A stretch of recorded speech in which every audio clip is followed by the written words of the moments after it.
El paciente con enfermedad renal puede consultar por síntomas atribuibles al aparato urinario, como dolor, lumbar, disuria hematuria, manifestaciones generales, hipertensión o demás, o descubrimiento incidental en algunos laboratorios de la función renal, o un análisis en sangre en orina que esté alterado.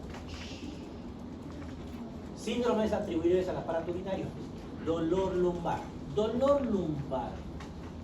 ¿Será de causa neurológica? Sí. ¿Qué situación puede provocar dolor? Cólico, ¿qué más? Más común que cólico.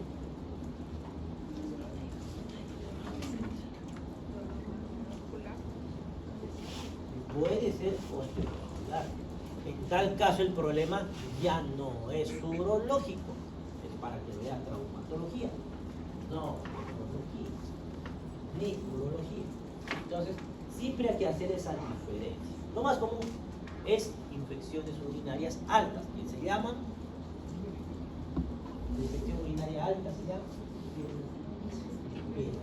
y disuria, ¿qué es? Hematuria. La hematuria se clasifica en dos, que son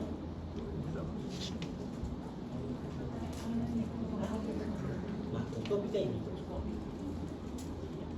Manifestaciones generales. A veces les encuentran a los pacientes hipertensión arterial y edemas y los mandan a nefrología. ¿Por qué? ¿Qué tiene que ver la hipertensión con el? Piensan que hay una alteración del sistema renina, angiotensina, aldosterona. Cuando el riñón está dañado de forma irreversible, ¿qué pasa con este sistema? Ese riñón ya no funciona. El paciente dializa. ¿Qué pasa con el riñón? Sistema renina, angiotensina, aldosterona. Tiene hiperreninemia. Está elevada de forma constante la renina, lo cual produce ¿qué? Entonces, estamos diciendo que todos los pacientes de la renal crónica son hipertensos. Y edemas. ¿Y el edema por qué se puede producir en un paciente renal? El edema en el riñón. Tenemos dos problemas.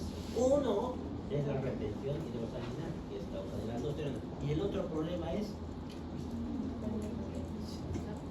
entonces la pérdida de proteínas. ¿Qué más? El otro. Si no orino, ¿qué le va a pasar a ese líquido? Aumentar mi presión hidrostática y por tanto voy a tener. Y la forma integral encontrado, examen de orina con alguna alteración. Función renal, ¿cuál tenía? Alteración de la función renal, ¿a qué se refiere? ¿Qué han encontrado en el laboratorio? Eso. El análisis de orina debe considerarse como una biopsia renal líquida. Entonces, siempre que veamos alteración renal, tendremos que pedir sí o sí un examen de orina. Y si lo pedimos, ¿qué significa? Que tienen que saber leer a la perfección ese examen de orina. Así como el hemograma se supone que saben leer a la perfección, desde hoy día van a aprender a leer a la perfección el examen de orina. Todos mis estudiantes de práctica ya tienen tarea, ¿no? Si no les he dicho, pues lo estoy diciendo ahora. Tienen que leer interpretación del examen teórico. ¿Qué tengo que leer en el examen de orina? Los nitritos, que hay bacterias, leucocitos, biocitos, qué cosa significa, cuántos son sus rangos normales, etc. Enfoque proactivo en nefrología. Voy a tener dos situaciones. Puedo ver al paciente en consulta ambulatoria o puedo ver al paciente hospitalizado. Lo que ustedes están haciendo ahora es hospitalizado, la mayoría de las veces. Tal vez algún grupo esté en consulta externa, pero creo que la mayoría están viendo pacientes internados, ya sea en emergencias, en medicina interna, en cirugía, no sé qué áreas están. Entonces ahí, quieren quitar el análisis de orina y aplicar medidas de nefroprotección. ¿Qué son medidas de nefroprotección? Cosas que eviten que empeore ese riñón, como disminuir la dieta, la sal en la dieta para bajar la presión arterial. ¿Qué más? el consumo de líquidos, se verá si necesita más, menos líquidos, eliminar algunos medicamentos que pueden dañar el riñón. ¿Quiénes pueden dañar el riñón, por ejemplo? Los AINES, antibióticos. ¿Qué familia de antibióticos son neurotóxicos? Antibióticos. ¿Cuál? Antibióticos. Riñón. Ototóxicos, neurotóxicos. Antibióticos, la aspirina. Claro. Los aminoglucósidos. ¿Como cuáles? Sabía, pero no me acordaba. ¿Y entonces cuáles son? No he escuchado. ¿Cuáles son los aminoglucósidos? ¿500?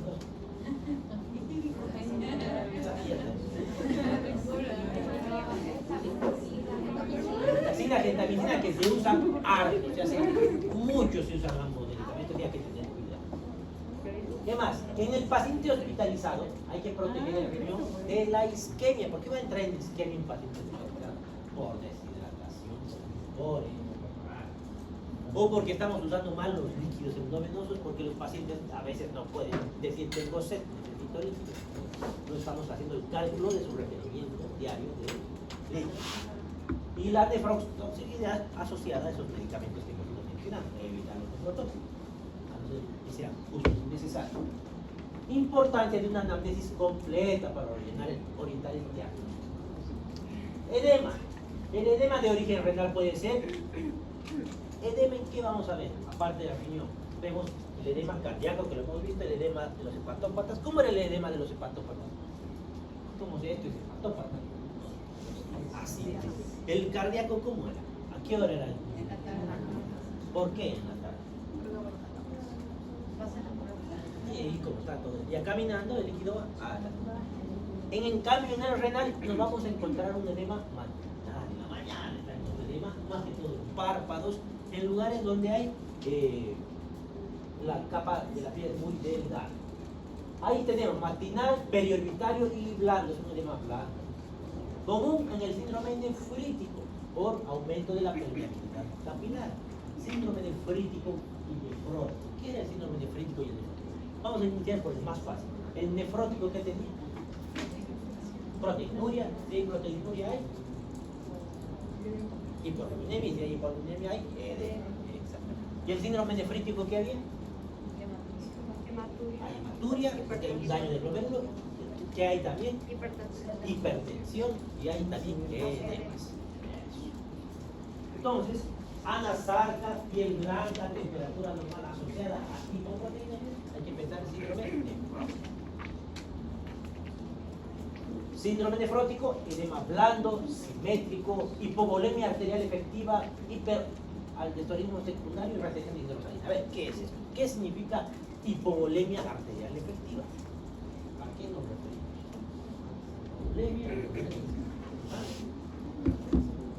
Está llegando poca sangre a ese glomérulo. Por algún motivo está llegando. Vaya, no sabe por qué. ¿Por qué creen en el nefrótico? Tengo proteinuria. Tengo proteinuria. ¿Qué más hay? ¿Qué le pasa al líquido de la proteinuria? Voy a hacer hipoalbuminemia. Si tengo hipoalbuminemia, ¿qué va a pasar con el líquido intravascular? Y si disminuye, voy a tener una hipovolemia arterial efectiva. Entonces, le está llegando poca sangre ¿a quién? A la arteriola cual, aparente o aparente. Esto me va a llevar a que se active el eje renina, angiotensina, aldosterona. La aldosterona me va a provocar un hiperaldosteronismo secundario a esto, lo cual me va a provocar retención hidrosalina con más en la insuficiencia renal crónica. Voy a tener un edema generalizado por hipervolemia. Pero y aquí, ¿por qué entraría en hipervolemia? Tengo disminución del filtrado glomerular con retención hidrosalina. Entonces, ¿qué significa eso? Está dañado el glomérulo, y el glomérulo ¿para qué sirve? Entonces, si no puedo filtrar, no estoy pudiendo eliminar la orina. Si no puedo eliminar orina, empiezo a acumular volumen, aumenta mi presión hidrostática. Y también van a aparecer aquí lesiones de rascado por prurito y tinte amarillento de la piel. ¿Por qué? Porque la uremia es un tóxico y al ser un tóxico altera unas cosas, como los corpúsculos de Pacini y de Krause, y me va a provocar intenso prurito. Y el color amarillento de la piel es por acumulación de sustancias cromosas. Dolor lumbar, concepto fundamental, motivo frecuente de consulta. Esto no vayan a cometer el error, porque el nefrólogo me muestra cada vez reniega, porque me mandan lumbares a nefrología a tercer nivel. Me duele la espalda, revisan y no tiene nada más que una contractura muscular, que no tiene nada que ver el nefrólogo ahí, que hacer el tiempo al nefrólogo y al paciente. Asegúrense que el problema sea renal, porque la mayoría de las veces el problema no es renal. Diagnóstico diferencial, esencial distinguir entre causas renales genuinas y patología osteomuscular. Por algún motivo está repetido, pero no importa, no se fijen en ese detalle.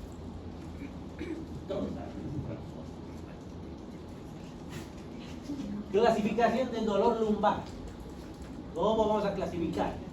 Criterio temporal. Puede ser agudo, puede ser crónico. Agudo, que me está doliendo hace muy poco tiempo. Crónico, que ya voy con ese dolor bastante tiempo. Dolor tipo cólico. ¿Qué era el dolor tipo cólico? ¿Por qué sucedía esto? De víscera hueca. ¿Qué víscera hueca se está distendiendo?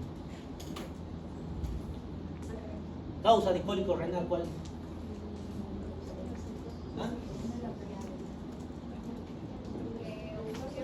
Obstrucción. ¿Por qué? ¿Qué puede estar obstruyendo? Un cálculo de forma aguda. Sale un cálculo y ahí obstruye. Si obstruye, no está saliendo la orina. ¿Qué va a pasar con esa vía biliar? Ese uréter, por ejemplo, si se obstruye el uréter, va a distender, va a ir a tener dolor cólico. Y sumado a eso, ¿qué va a querer hacer el uréter para desobstruirse? Va a hacer contractura. Entonces, va a tener todo lo que me va a dar el dolor tipo cólico. ¿Qué más?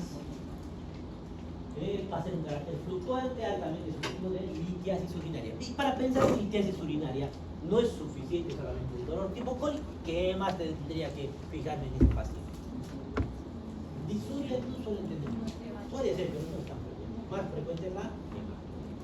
La hematuria, ¿dónde la debería buscar? Si no se ve, ¿dónde la busco? En el examen de orina. ¿Cuánto es normal de eritrocitos por campo en la orina? Menos de 10. De 2 a 4 es lo normal, menos de 10 es lo normal.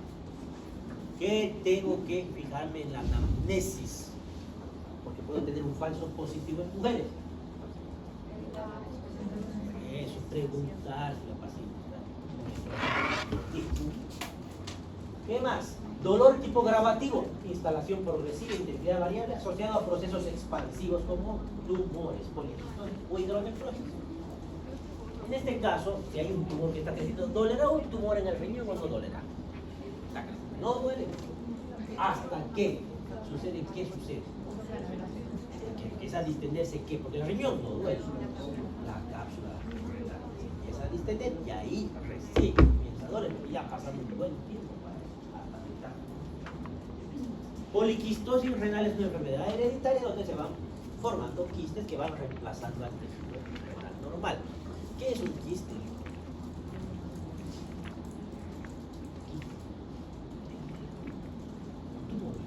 ¿Pero qué es? Es una cápsula con ¿qué tiene en su interior? Grasa. Bueno, Tejido fibroso. pero normalmente ¿qué hay? Hay contenido líquido. Entonces se va reemplazando el tejido renal. Pero ¿qué pasa si voy reemplazando y que les un quiste y otro y otro y otro y aparecen 20, 30? ¿Qué creen que va a pasar con el tejido renal? Se va a destruir, se va a reemplazar. Y si no tengo tejido renal, ¿qué me va a pasar? ¿Qué hay en el tejido renal? Glomérulo. ¿Qué es el glomérulo renal?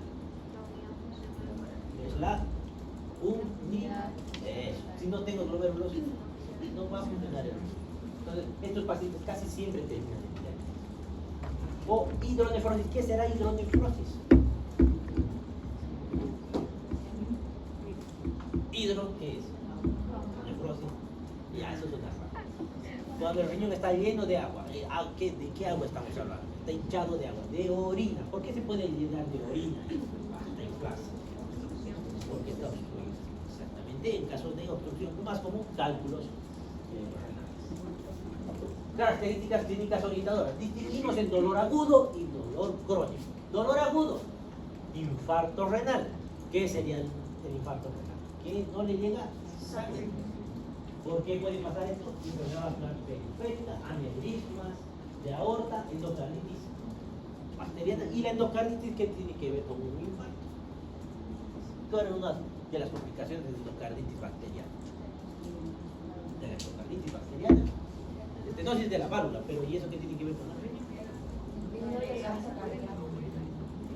Puede ser, pero no. Infarto. ¿Pero por qué? ¿Qué hace una endocarditis infecciosa? ¿Qué está sucediendo en esa válvula? ¿Qué está creciendo en esa válvula? ¿Ah? Pero ¿y qué hace en esa válvula? Unas vegetaciones y empiezan a liberarse de pedacitos, que son los émbolos.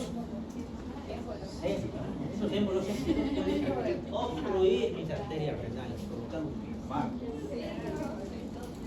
Pielonefritis aguda. ¿Qué era la pielonefritis aguda? Infección urinaria de alta. Entonces ahí, ¿cómo me voy a dar cuenta? A ver, nos vamos a adelantar un poco para que sea más fácil todavía la próxima clase. Las infecciones urinarias se clasifican en altas y bajas. Las bajas son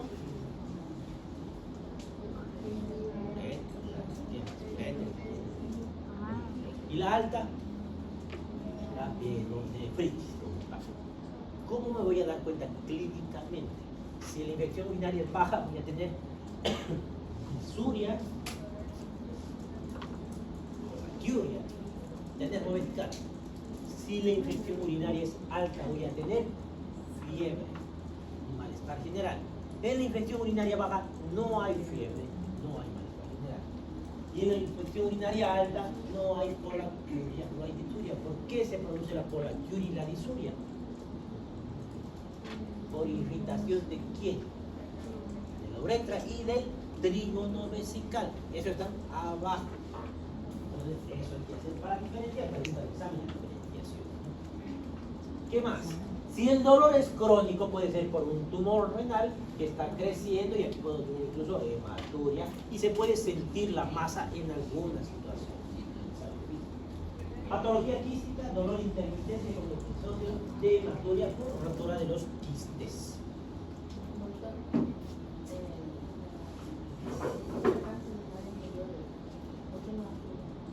Porque no trae alteración sistémica, es más localizada, no llega a generalizar. Ahora, lo que dice la literatura hay que interpretar, porque ¿por dónde llegan las infecciones urinarias?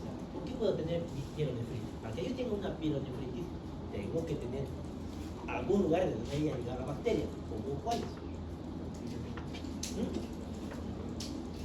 Pero ¿por dónde llegó la bacteria? Porque se la han comido, no creo que llegue a la riñón. Porque la infección está en otro lado por vía hematógena. ¿Por qué más? Vía linfática de algún otro lado. ¿Por qué más? Según yo, cuando hay una infección urinaria baja, puede llegar a complicarse con una pielonefritis. Pero en la literatura menciona que la fiebre no se ve en infección urinaria alta porque no es una enfermedad sistémica. Es como que tenga una infección en la mano, no me va a provocar fiebre. Está localizada de momento. Por eso. ¿Qué más? Dolor lumbar, signos acompañantes y exploración. Contractura de músculos paravertebrales.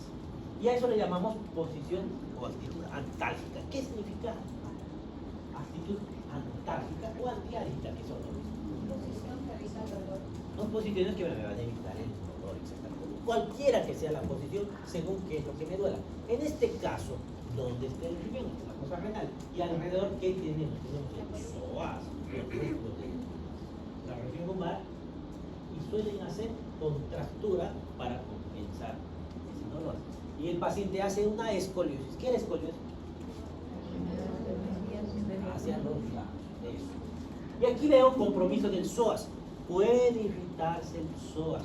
Al irritarse el psoas, va a haber una retracción del músculo que va a provocar abducción y rotación externa, no del psoas. Mira cómo se hace esta maniobra. el examen físico, le pido al paciente que levante la pierna y le empujo el muslo. Empujo el muslo para que baje de golpe. Empujo de golpe sin avisar. Y eso va a provocar que el psoas se irrite y va a hacer una abducción y rotación inmediata. Ese es el síntoma del psoas. ¿Qué más? Dolor que aumenta estando de pie y disminuye en el decúbito nos hace sospechar el tosis renal. ¿Qué es la tosis renal? ¿Tosis qué es? ¿Recuerdan cuando hemos visto tosis? ¿Qué era? Tosis renal. Y ya. ¿Por qué se caería el riñón? ¿Cómo está sujeto el riñón? ¿Qué más? También. Y por la grasa perirenal de la tiroidea. Si hay cambios de pesos súbitos, si bajan mucho de golpe, pierden esa grasa perirenal y el riñón se cae y duele.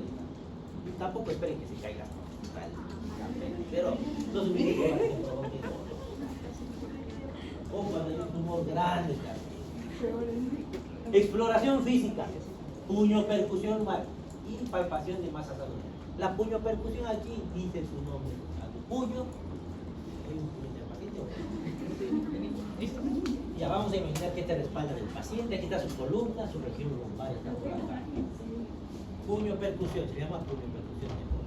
O puedo hacer con el borde cubital, eso ya no es puño percusión. Suave se hace a lo que ponerlo fuerte. Si está inflamado, con un pequeño golpe suave ya le duele. Y se nota, ustedes apenas hacen los pacientes, el paciente hace un pequeño salto. En ambos lados. No es normal que duela a los dos lados, generalmente es un lateral. Dolor lumbar, porque diagnóstico, anamnesis desde el inicio, tengo que saber desde cuándo aparecen nuestros síntomas, cuándo está durando, cómo está evolucionando, si está igual, mejor, peor, si hay relación de ese dolor, por ejemplo, con la micción o si hay fiebre. Al examen físico vamos a localizar el dolor, hay que buscar masas, evaluar compromiso sistémico. Cuando hablamos de compromiso sistémico, ¿a qué nos referimos? A fiebre, astenia, dinamia, no puede haber hipertensión. Estudios complementarios que le van a pedir a ese paciente: examen de orina y seguimiento urinario, ecografía renal y vesícula prostática, que va a ser de primera elección. Puedo pedir también una tomografía o resonancia magnética en caso de que no sepan qué está sucediendo o vean una masa. Y permite diferenciar la lumbalgia mecánica de la patología renal o urológica. De estos, por ejemplo, yo tengo un cálculo renal, ¿cuál prefieren solicitar? ¿Ecografía o tomografía? En tomografía se ve mucho mejor, pero en ecografía nos va a dar muchos más datos. Me acuerdo hace unos 3 años más o menos tomé un examen de medicina interna y me hicieron drama de una pregunta. Una persona especial que yo llevaba. La pregunta era muy sencilla. Paciente de sexo femenino en sus 3 meses de embarazo, creo, viene por clínica, la clínica del cuerpo. ¿Qué estudio principal? ¿Cuál pediría primero? Inciso A, radiografía lumbar. Inciso B, ecografía. Inciso C, tomografía. Inciso D, ninguno de los anteriores. Algo así era la pregunta. Y le pusieron, ¿qué le pondrían ustedes? Le pusieron tomografía y discutían qué era lo mejor, que se podía ver mejor. Se podrá ver mejor, pero ¿qué decía en la pregunta? Sexo femenino en su embarazo. ¿Se puede hacer tomografía? No. Bueno, de poder se puede, ¿no? Pero no deberíamos, salvo que sea demasiado necesario. Y en la ecografía se ve perfectamente el mecanismo. Más, puedo hacer mejores diagnósticos. Puedo mover al paciente. Cólico reno-ureteral. Características clínicas del cólico reno-ureteral: dolor lumbar de inicio súbito, que cae el cálculo y ahí comienza. Intensidad fluctuante del dolor o cólico. ¿Hacia dónde irradia ese dolor? Es importante. Hacia el flanco, hacia la fosa ilíaca, hacia los genitales, incluso a la cara interna del músculo. ¿Qué síntomas acompañantes hay del cólico? Sudoración, náuseas, vómitos y alteraciones gastrointestinales. ¿Por qué era? Se acuerdan, por la inervación simpática. Angustia, inquietud, por lo mismo marcada por la intensidad del dolor. Fisiopatología y causa, dolor originado por dilatación aguda de la vía biliar. ¿Por qué? Por la obstrucción. Como está obstruido, empieza a llenarse de orina. Aumento brusco de la presión intraluminal por impactación del cálculo. Estimulación de prostaglandinas que me van a incrementar el dolor. Las prostaglandinas, por si acaso, no producen dolor, porque ¿qué cosa usan para disminuir las prostaglandinas? Por ejemplo, inhiben las ciclooxigenadas a 2 y de esa manera las prostaglandinas en realidad lo que hacen es aumentar la sensibilidad del dolor. Es más con la sensibilidad, no es el dolor. Causa más frecuente, litiasis urinaria. Otras causas, coágulos por tumores o trastornos de la coagulación o necrosis papilar también puede provocar obstrucción. Aquí donde está el cálculo. Ahí es donde. ¿Qué penirrenal? ¿Izquierda o derecha? ¿De qué está hecho este cálculo? Estructuras de calcio. ¿Por qué? Tiene la misma densidad que el hueso. Me han buscado tomografías para mostrarles algo mejor, pero no he encontrado. No sé por qué no hay tantas aquí. Porque quería mostrarles una hidronefrosis. Bueno, no. Examen físico y hallazgos. Contractura refleja de los músculos paravertebrales, dolor intenso espontáneo y dolor a la puño-percusión en el lado. Dolor a la presión en los puntos ureterales. ¿Qué puntos ureterales hay? Medio e inferior. Hematuria macroscópica o microscópica en el examen. ¿Con qué voy a hacer diagnóstico diferente? ¿Qué puede ser si no son cálculos? Pues puede ser apendicitis, anestesitis, dolor abdominal inespecífico. Considerar siempre otras causas abdominales y pélvicas. Son diferenciales, pero el cuadro es bastante típico, es difícil equivocarse. Que hay una inflamación de las trompas de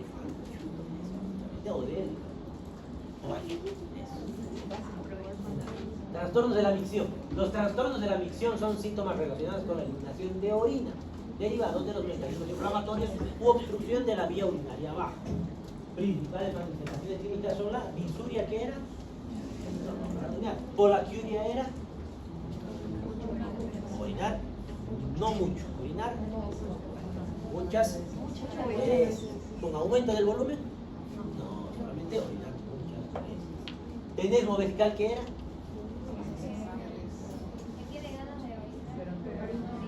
Que no ha terminado de orinar, cree que no ha terminado de orinar y no orina nada, eso. Y retención urinaria básicamente es que no está orinando. Ahora, disuria, dolor, ardor o dificultad en el causas frecuentes, infecciones urinarias bajas como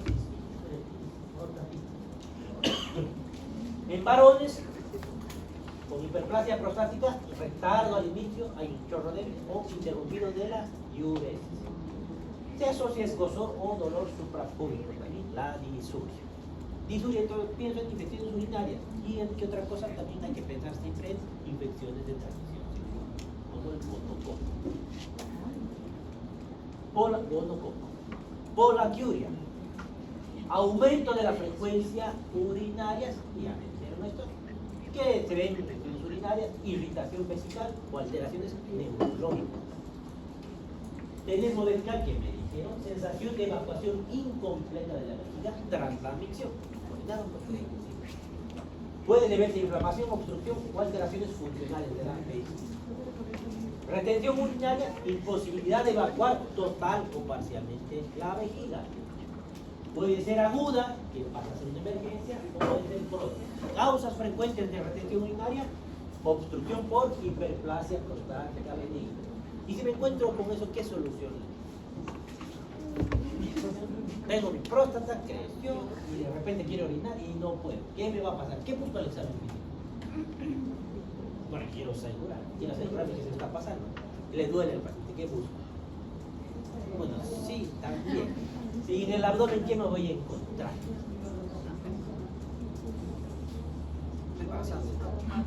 ¿Qué voy a encontrar? El famoso, ¿qué modificación se llama? El globo vesical. El globo vesical. ¿Y qué solución le voy a dar? Porque eso le va a doler. Y no le voy a dejar con globo. Le puede pasar algo muy malo. ¿Por qué?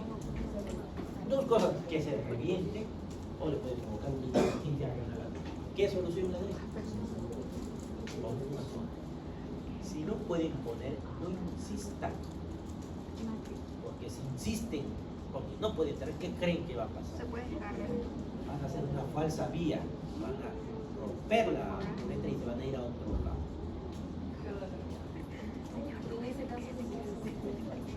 Punción. O pueden poner un catéter más delgado o punción suprapúbica. Debajo de 2 centímetros, una centésis. ¿Qué más? Estenosis uretral, secundario infecciones intestinales, lesiones neurológicas. También los pacientes con TEC, por ejemplo, suelen hacer globo vesical. No tienen ninguna obstrucción, pero no tienen el estímulo para orinar, no se abre el difusor. Entonces ahí, fácil. Lo mismo se hace con eso. Consecuencias de distensión vesical. ¿Por qué riesgo de infecciones? ¿Qué tiene que ver las infecciones con el globo vesical?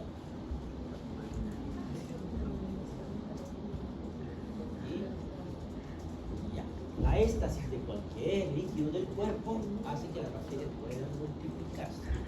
Ahí la orina no se está moviendo, entonces ahí aprovechan las bacterias para multiplicarse.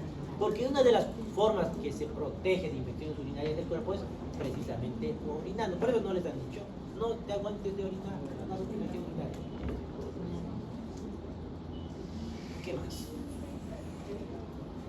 Alteraciones del volumen. ¿Cuánto es la orina normal? De 1200 a 1500 ml en 24 horas. O si no más exacto, ¿cuánto sería? ml, kilogramo, peso. Normalmente se elimina esto en el día. El 80% se orina durante el día y el 20% en las noches, no despertarse. Si se despiertan a orinar, eso tiene un nombre, que se llama icturia. Y si tengo una icturia, ¿en qué sospecho? Ya, insuficiencia cardíaca, ¿qué más? Estoy sanito, pero soy hombre y tengo más de 60 años. ¿En qué más se puede ver? En diabetes, embarazo.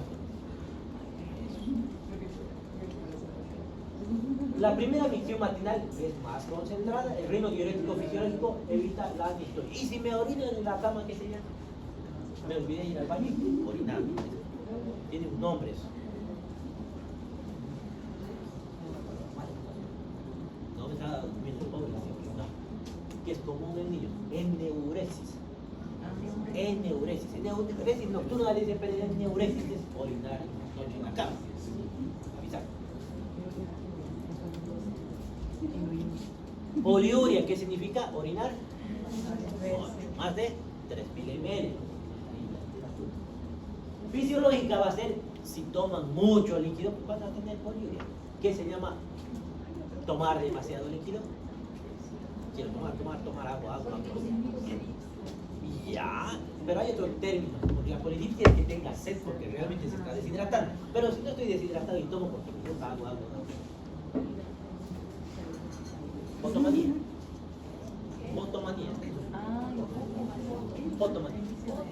¿Sí? ¿Qué más? Patológica, insuficiencia renal aguda, poliúrica. Pero me dicen, insuficiencia renal aguda, no es que el riñón dejó de funcionar. ¿Cómo puedo tener poliuria si no está funcionando mi riñón? Tienen sus fases. A ver, ¿cómo hago para orinar? ¿Quién es la unidad funcional, hemos dicho? Ese es la nefrona.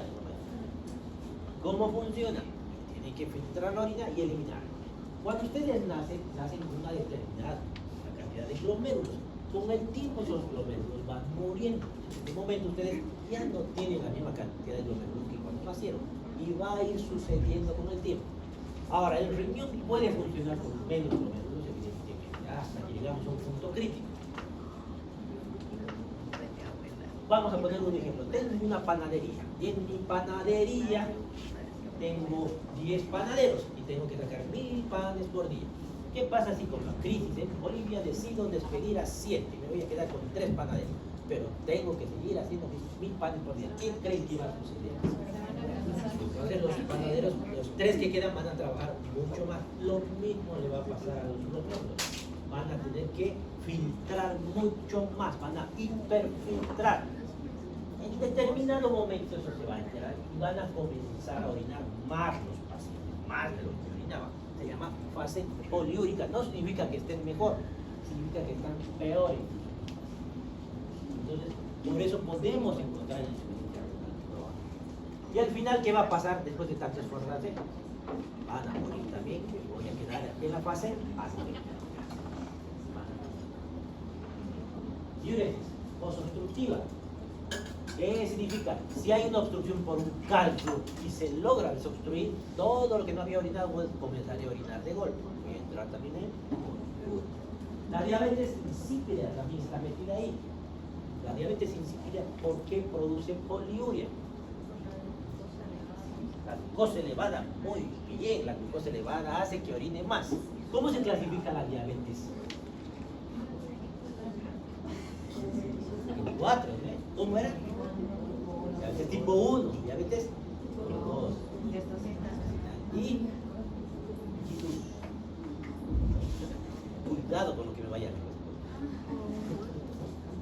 ¿Cómo era diabetes tipo 1, tipo 2, gestacional? Y sabía que me iban a responder esa barbaridad.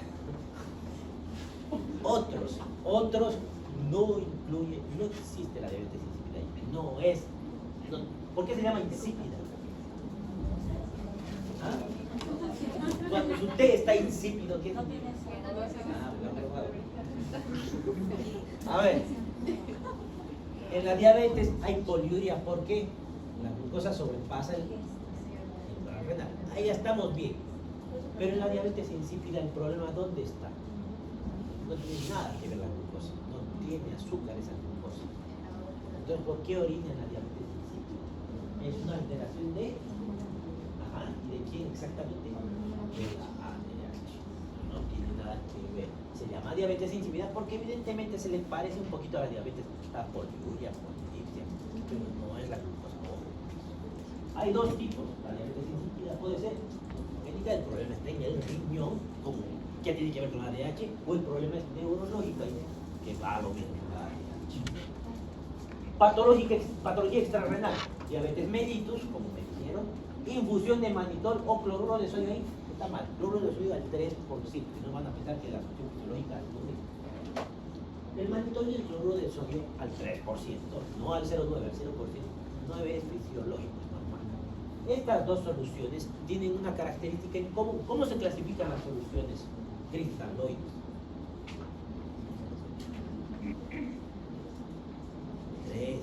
Las isotónicas.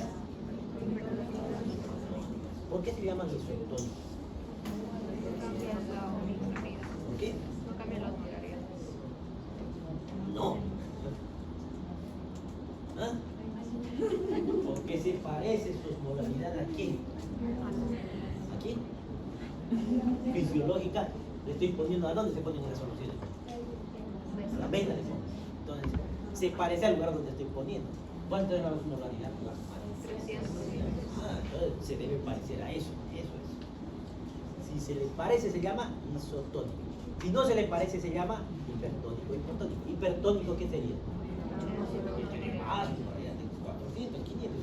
Hipotónico, menos osmolaridad. ¿Qué pasa si le pongo una solución hipotónica? Por ejemplo, cloruro de sodio al 0,45 es una hipotónica. O glucosalino es un hipotónico. ¿Qué pasa si pongo un hipotónico en la sangre? ¿Qué va a suceder? ¿Qué le va a pasar a la osmolaridad plasmática? Va a disminuir. Y si disminuye, ¿qué va a pasar? ¿Para qué sirve la osmolaridad plasmática? Para mantener la sal. Ya. Y si disminuye, ¿qué va a pasar? Va a salir y va a salir. Entonces, Va a haber edema. edema. Y si le pongo una hipertónica como el cloruro de sodio al 3% del mannitol, ¿qué va a suceder? Va a aumentar la osmolaridad. Y si aumenta la osmolaridad plasmática, ¿qué va a pasar? Voy a sacar líquido del intersticio que me va a servir para disminuir el edema, por ejemplo. Esto se usa, por ejemplo, en los traumatismos cráneoencefálicos. Entonces, ese es el motivo de cómo se usan los medicamentos. Si yo le pongo una hipertónica, ¿qué va a pasar? El mannitol o cloruro de sodio. Al alar de los tejidos líquidos, ¿qué va a hacer el paciente? Va a tener más volumen circulante. Entonces, ¿qué va a pasar el paciente para eliminar el volumen circulante? no va a orinar. Entonces, eso. ¿Qué más? Oliguria. ¿Qué es oliguria? Menos de, su libro dice menos de 500, pero algunos textos dicen menos de 400, evidentemente. No lo voy a preguntar en el examen. ¿Cuánto es oliguria? Inciso A, 400, inciso B, 500, inciso B, 399. ¿Cuándo puede haber esa oliguria? En hipovolemia, en estados de choque, insuficiencia renal aguda o por obstrucciones. Anuria, que es menos de... El término anuria significa sin orina, pero no es cierto. Menos de 100 psicoactividades. Causas: obstrucción completa, necrosis cortical bilateral. Nicturia y eneuresis, que ya hemos mencionado. Ya me han dicho incluso los ejemplos, así que no hay mucho que hacer. Hay algo que me olvidé poner en su libro de los colores de la orina. Si tengo una orina roja, ¿se llama? Hematuria. Si tengo amarilla la orina, si tengo blanquecina la orina y pienso que es pus, costuria. Y si hay pus, y así todos los términos que están en su libro pueden buscar.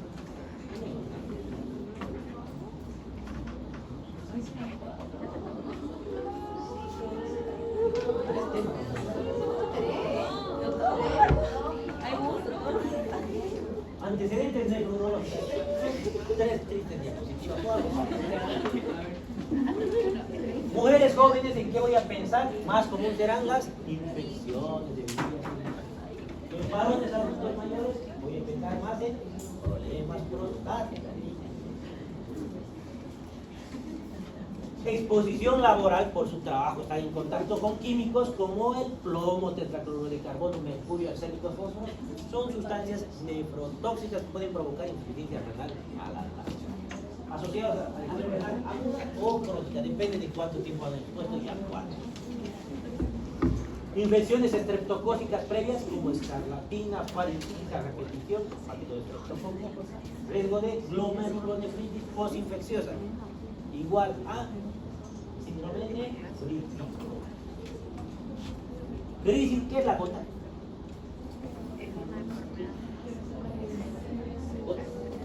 No la gota del techo, la gota. Es una enfermedad que se caracteriza por una artritis monoarticular, de una sola articulación. ¿Cuál generalmente? Ahora, cuando hay gota, aparte de dolor articular, ¿qué más hay? Las masas aparecen ahí. ¿Qué se llaman las masas? Los tofos gotosos. ¿Y por qué se produce la gota?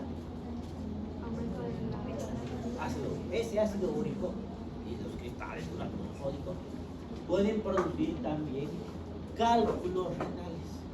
Y por tanto, hay que sospechar de litiasis renal. Hipercalcemia asociada a sarcoidosis, metástasis óseas, linfoma, asociadas a nefrocalcinosis o litiasis renal. Si tengo hipercalcemia, tengo mucho calcio en la sangre, es más probable que haga cálculo renal. Frecuentes causas de daño renal. Ahora, ¿qué puede llevarme a una enfermedad renal crónica? Lo más frecuente es la diabetes tipo 2, nefropatía diabética. Y otra cosa más me puede llevar, la hipertensión arterial de larga data también puede. Tengo un problema con este tema. Si yo tengo enfermedad renal crónica, ¿cómo está mi presión alta? ¿Cómo está mi presión? Entonces es lógico.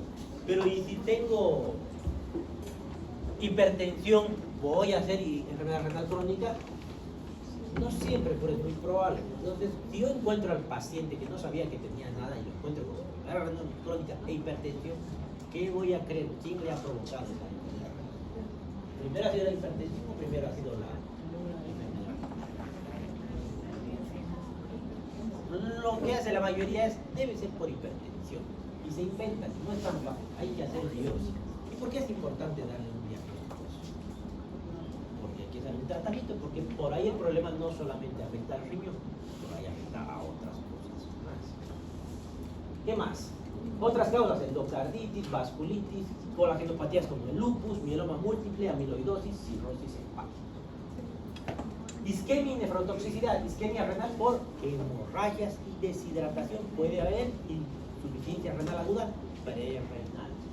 Exposición a nefrotóxicos como contrastes violados, antibióticos, ya dijimos cuál, otros fármacos corticoides o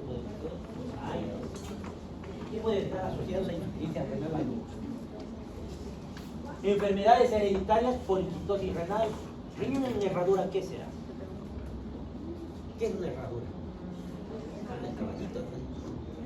¿Qué será el riñón en herradura? Que se han fusionado en el polo y los dos riñones parecen uno solo. Monorreno, ¿qué será? Monorreno. Tengo un reno. Tengo un solo riñón. Síndrome de Alport, acidosis tubular y síndrome de Fanconi. El síndrome de Alport es una nefropatía hereditaria acompañada de sordera neurosensorial y acompañada también de aparición de manchas en la visión. El síndrome de Fanconi es una enfermedad una tubulopatía proximal multisistémica que empieza a eliminar sustancias sin ningún motivo. Por ejemplo, puedo tener glucosuria por más de que no tenga elevada la glucosa, empiezo a perder glucosa, hay fosfaturia, aminoáciduria, elimino sustancias. Igual en esto. 3 días. Está. ¿De dónde creen que está? Es conocimiento empírico. ¿Así? Doctor, ¿son las 10 No. ¿Qué? 13. No, 3.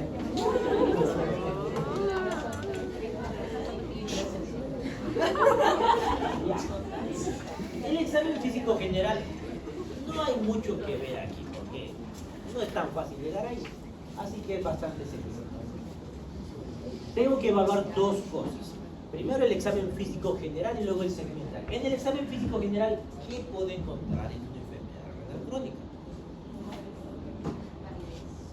¿Por qué están pálidos los pacientes? Por la anemia, porque les falta.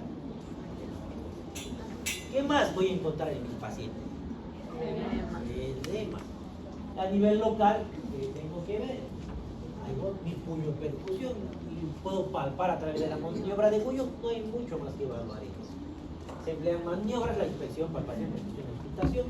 El objetivo es identificar signos locales o sistémicos de enfermedad renal crónica. Examen físico general, edema periorbitario, o facial leve con el síndrome nefrítico, edema en miembros inferiores, pálido con fobia, característico del síndrome nefrótico, al nazar cualquiera. Edema generalizado. Y eso me hace sospechar de una enfermedad renal crónica. Desnutrición, deterioro del... ¿Por qué estarán desnutridos estos pacientes?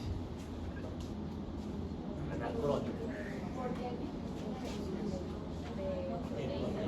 Y tienen otros problemas más. Si tengo un síndrome urémico, cuando no puedo eliminar la urea, se llama síndrome urémico. El síndrome urémico, la urea es un tóxico. Náuseas, vómitos, no llegan a comer bien. ¿Qué más?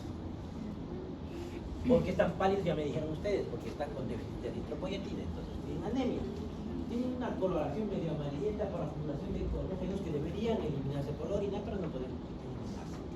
Hay petequias, equimosis, filtenas, lesiones de rascado, porque la urea empieza a alterar los corpúsculos de Claustro y Pacini. Disfunción plaquetaria y una trombocitopenia urémica que me puede llevar a petequias y a equimosis. La hipertensión arterial puede ser causa de enfermedad renal crónica o consecuencia. ¿Qué hemos dicho? ¿Cuál será primero? Todos los pacientes renales tienen hipertensión, pero no todos los hipertensos llegan a tener enfermedad renal. Inspección de la región renal. Se hace un decúbito dorsal de inicio. Tiene que estar echado el paciente. Hay hallazgos posibles, abultamientos abdominales, si hay hidronefrosis, en alguna situación puede palparse en el abdomen. O sea, poliquistosis o tumores. Tumoración en hipogastrio con disuria que van a sospechar. Y con una masa en el hipogastrio el queso. Y eso le llamamos Signos inflamatorios en la región lumbar, edema, eritema, aumento de temperatura de color en dolor, puede haber pielonefritis en abscesos periretales. Sugieren patologías como perinefritis. Palpación superficial. Puede encontrar la tensión abdominal aumentada por ascitis, por retención vesical o tumores. Luego la técnica de Bouillon para inspeccionar para palpar el riñón. Son una mano en la región posterior, aquí vamos a explicar. Pacientes de cúbito dorsal, mano posterior en ángulo costomuscular como sostén. Ahí. Mano anterior, palpa desde la fosa ilíaca hacia arriba. Y ahí voy buscando el riñón, voy haciendo un peloteo. Empujo con la mano de abajo para sentir el peloteo del riñón. ¿Qué es lo que se puede palpar? Solo se puede palpar el polo inferior de ambos. Y le pido al paciente que inspire y que expire porque debería moverse ese riñón con la inspiración y expiración. En personas delgadas se puede palpar el tercio inferior del riñón derecho y el polo inferior del izquierdo. Consistencia, si logro palpar ese riñón es elástico, movilidad expiratoria. Cuando da la inspiración y expiración se va a mover eso. Y hay un peloteo positivo. Se realiza percusión renal, lo que dijimos. Se realiza en la región lumbar, apoyo percusión o con un borde unital. Si es positivo, ¿en qué van a sospechar? O cálculo renal. ¿Van a auscultar el abdomen buscando algo del riñón? Soplo pensando en estenosis. Y si tengo un soplo por estenosis renal, ¿qué voy a sospechar? ¿Se acuerdan de hipertensión? ¿Cómo se clasifica? No. ¿Y la secundaria? ¿Ejemplos de secundaria? ¿Como cuál? Como la estenosis renal. ¿Tendrá cura esta hipertensión? Puede. Si la estenosis la libero, pues se va el paciente. Por eso es importante. Si no puedo auscultar, pido un doble. Es la única hipertensión que es tan fácil de curar. Los restos son un poquito más complicados. Resumen, evaluación integral mediante inspección, palpación, percusión, auscultación permite identificar manifestaciones clínicas de nefropatías y enfermedades sistémicas con compromiso renal, como la hipertensión arterial o el lupus. Fundamental hacerla antes de pedir examen de orina y ecografía, un buen examen físico general. Y eso es todo. Que todo dicho ya.